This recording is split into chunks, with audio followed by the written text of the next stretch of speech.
Alright guys, so let's talk about phobias, fears. Especially irrational ones, because those are always fun, right? Growing up, I've had a hell of a lot of phobias. It took me a while, but I mean, as I grew up, I overcame them. Wasn't the easiest thing to do. And I just remember the times that they were the worst was when I actually experienced panic attacks because of them. As a child, I was really, really fearful of pretty much everything. Think of like a timid little cat or kitten. Oh my god, I was just terrified of everything that I could come across. Let me think of one. Anytime I wasn't with my parents, that might be a common one for a really young child. I remember my parents telling me I was pretty attached. Anytime I wasn't with them, I would I would pretty much cry or complain or something, but mostly out of fear. And then that sort of evolved to fear of the dark. And then here's an interesting one, because fear of the dark might be a common one. One of the more interesting fears I had, or a phobia I ended up developing, was fear of sleeping. Think about that. I don't know if anybody else has ever experienced anything like that, but I was legitimately afraid of going to sleep for a couple years when I was a child. And I remember this. And part of the reason was because of nightmares. Now, that was one of the reasons. The other fear, it might be a little disturbing coming from a child. The other fear was of the consciousness just sort of stopping when you go to sleep. That really disturbed me as a child, and I thought about it a lot. Oh my god, do not get me started on that. And that sort of fear of going to sleep was pretty much just rooted in those two things, the loss of consciousness and nightmares. And when I was a child, I had a lot of them. Like I said, I was a really scared kid, and as a result, my dreams weren't always pleasant. A recurring one was, if you haven't ever seen the Halloween movies, well, the main serial killer, if you have seen them, the main serial killer, he terrified me. Just that pale face, that mask, oh man, with the dead neutral look, it disturbed me. And that kind of haunted me for a couple years. I would always have dreams of that. And my parents tried their best, because I told them. They tried their best to comfort me. But in the end, it was all about just realizing and growing up and learning fiction from fact. Ooh, and here's a little disturbing tale for you. One of my earliest memories, if I try to think back as far as I can, they start to break up. You know how they say you can only remember so far, and then it's just like you either made up the memories or you just can't remember anymore. It's just like either fuzz or you just can't go. There's a point where you can't remember anymore. So when I try to do that, there are a couple memories that come up. There's the one where I'm piggyback riding on someone's shoulders down in South America, and then I think I hit my head on on a swing set, like the pole on the top of a swing set. Then another memory I have is getting into a fight with my older cousin. Now, we were like 3 at the time. That's another really early memory that is a legitimate memory, that it's not something I made up. Now, here's one of the earliest legitimate memories that I know that I did not make up, and that's been following me around for years. Alright, so right now I think the way I see it, it's gotta be a dream. It's gotta be a recurring dream that I had as a child. And what it was, remember when I said earlier that I was afraid of not being with my parents, of being alone? I was really attached. That's where this comes in. So my fear of being detached from my parents culminates in this memory. So here's what I wrote from what I remember. For whatever reason, I am in the room by myself with the door closed. This is strange because I am usually accompanied by one of my parents. I look around the room. Now this is where the strange thing happens. The small head of a clown doll pops out of the area above and between the two closets. I have no idea why, but we begin to talk to each other.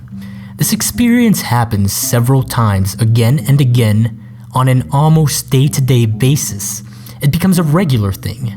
When I am in the room by myself, the clown appears in the exact same spot, just his head. There are several things I am not supposed to do. I am not supposed to tell my parents about him. I am not supposed to leave until we are done talking. There are other rules to follow, but I don't remember what they are. Since I have no reason to distrust him, I listen. I didn't exactly know that clown heads were not supposed to pop out of the wall. After several of these interactions with the clown, he disappears. He just stops showing up. Some time passes. We are still living in the same house. I am not sure why, but I end up going to my bedroom by myself again. My parents are downstairs. I close the door because I think I'm going to play, as far as I recall. As I close the door, I am facing the direction adjacent to the closets. I remember the clown. I wonder if he will appear again. I have not seen him in a long time. Hell, I can't even remember how he sounds like. The head of the clown pops out again above and between the closet doors. I see him and he says something to me. His voice is deep, demonic, and inhuman. I start to get scared. He says something along the lines of, "Don't yell for," and he says my dad's name. Now I panic. I run out of the room, down the upstairs hall, and around the banister of the stairs. I am getting ready to run downstairs to get my dad to help me.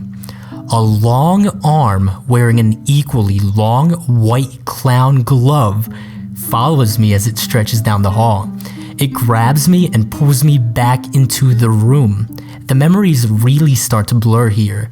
Something about my dad coming upstairs and talking to it, as if my dad were negotiating something so it would leave me alone.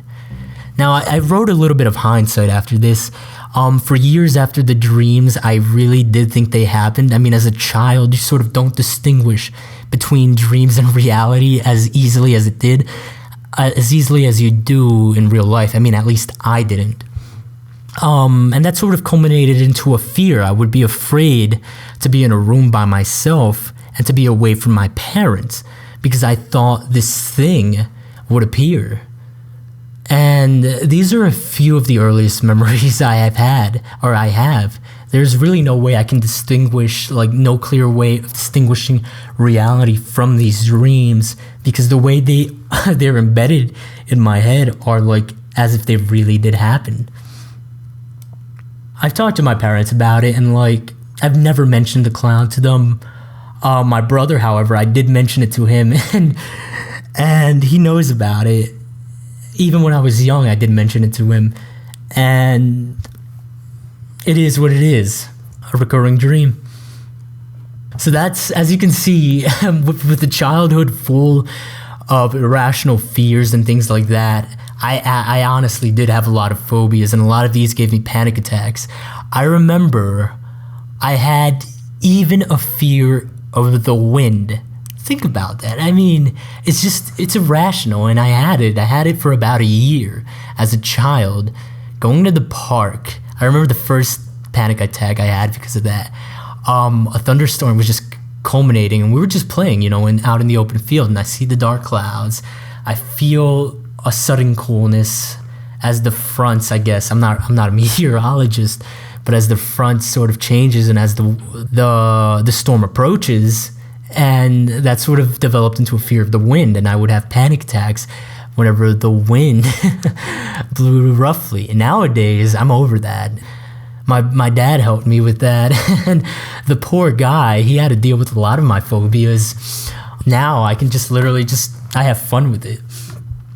Whenever there's a strong wind, I enjoy it. I just feel the rush, and I think it's awesome. In high school, interaction phobia, I had it really bad. I mean, as a teen, I feel like many probably consider themselves awkward. I definitely was, but it culminated to a point where I was literally just afraid to talk to anyone. And I'll tell this story in another video, but I chose the probably the worst high school to go to with such fears. I chose to go to a performing arts high school. And well, in doing so, I had to sort of face all those phobias and all those irrational fears. I think another natural phobia I had was fear of planes. I still kind of have this, but it's not as bad. I remember the first time I remember going on a plane. The first time I went on a plane, I was a toddler.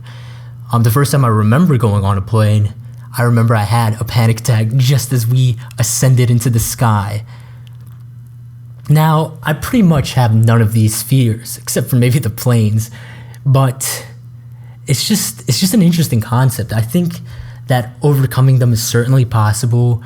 I'm not sure about things like disorders or things where there's probably a legitimate reason for why one is suffering. But as for me, they were completely irrational.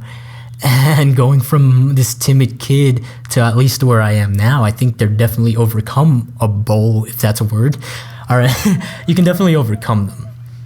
Anyway, I just wanted to share that because I've been on a serious roller coaster ride with these fears, and I think they're really fascinating. I mean, the experiences. So I hope you enjoy that. Anyway, those were my fears, and now I don't have them anymore.